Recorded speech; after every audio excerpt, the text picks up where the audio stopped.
प्रस्ताव की भूमिका। संवैधानिक परिप्रेक्ष्य।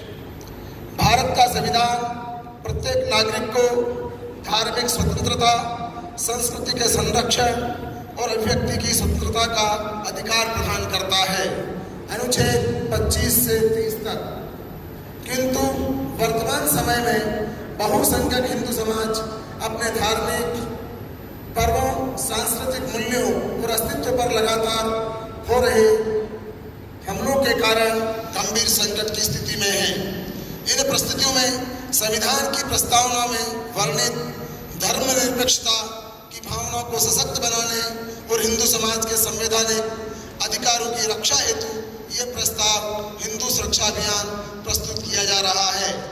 संविधान प्रस्ताव क्रमांक 1, जनसंख्या नियंत्रण कानून, धारा 47, नीति निर्देशक तत्व।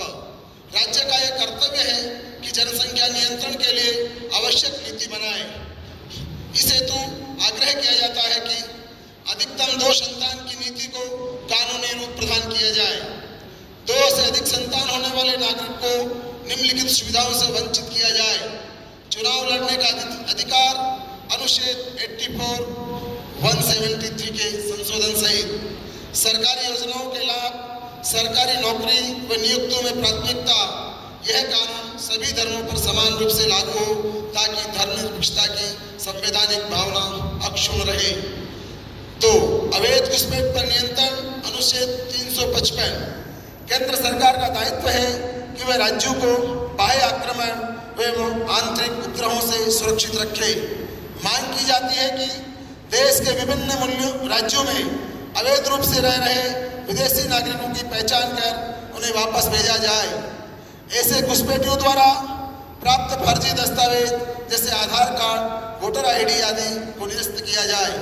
सीमा क्षेत्रों में एनआरसी को शक्ति से और प्रभावी रूप से लागू किया जाए। तीसरा बिंदु, 3 बच्चे हिंदू सच्चे संवैधानिक जनजागरण अभियान, स्वैच्छिक जनजागरण अभियान, अनुच्छेद 19(1)(a) के अंतर्गत अभिव्यक्ति की स्वतंत्रता। यह अभियान हिंदू समाज को स्वेच्छा से जनसंख्या संतुलन को प्रेरणा देगा। इसमें कोई कानूनी बाध्यता नहीं होगी, केवल संवेदनशील अपील और जागरूकता का अभियान आधारित अभियान रहेगा। बिंदु 4, वीर हिंदू, विजेता हिंदू, आत्मरक्षा व विधिक प्रशिक्षण, अनुच्छेद 19(a)(c), संगठन व समूह बनाने का अधिकार। प्रस्तावित योजना युवाओं को शारीरिक प्रशिक्षण, आत्मरक्षा, संवैधानिक अधिकारों की जानकारी और धार्मिक गरिमा की रक्षा हेतु प्रशिक्षित किया जाए। यह प्रशिक्षण पूर्णतः अहिंसक, संविधान सम्मत और राष्ट्रभक्ति, नैतिकता और आत्मबल पर केंद्रित रहेगा। 5वां, धार्मिक पर्वों की सुरक्षा हेतु समितियां, अनुच्छेद 25। सुझाव: प्रत्येक क्षेत्र में एक धार्मिक आयोजन समिति का गठन किया जाए। इन समितियों में स्थानीय नागरिक, अधिवक्ताओं और पूर्व सैनिकों एवं समाजसेवकों को सम्मिलित किया जाए। यह समिति प्रशासन से समन्वय कर हिंदू पर्वों के शांतिपूर्ण आयोजन को सुनिश्चित करें। 6, जनसंख्या के वास्तविक आंकड़ों पर राष्ट्रव्यापी जागरूकता अभियान। जनसंख्या अधिनियम 19 जनगणना अधिनियम 1949 के अनुरूप आग्रह है। केंद्र सरकार धर्म आधारित आध्यात्मिक जनजागरण आंकड़े शीघ्र सार्वजनिक करे। यदि यह संभव न हो तो स्वतंत्र सामाजिक संरक्षण अभियान द्वारा समाज के जनसंख्या के वास्तविक संतुलन से अवगत कराया जाए। 7वां, कानूनी सहायता प्रकोष्ठ, अनुच्छेद 39(a). प्रस्ताव: परिषद के अंतर्गत हिंदू विधिक सहायता मंच का गठन किया जाए। यह मंच समाज को विधिक सलाह, जनित याचिका, न्यायपालनीय सहायता एवं सामूहिक प्रकरणों में निःशुल्क सहयोग प्रदान करेगा।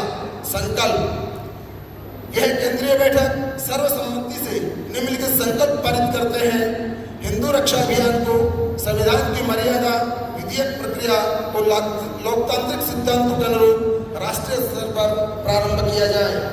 दूसरा, यह अभियान पूर्णतः हिंसक, संविधान सम्मत तथा हिंदू समाज के अधिकारों और सांस्कृतिक मूल्यों की रक्षा हेतु समर्पित रहेगा। इन प्रस्तावों की प्रति भारत सरकार महामहिम राष्ट्रपति माननीय प्रधानमंत्री एवं सभी राज्य सरकारों को प्रेषित किया जाए। संविधान की मर्यादा में हिंदू समाज की रक्षा हेतु संगठित संघर्ष। जय तो हिंदू राष्ट्र, जय जय श्री राम।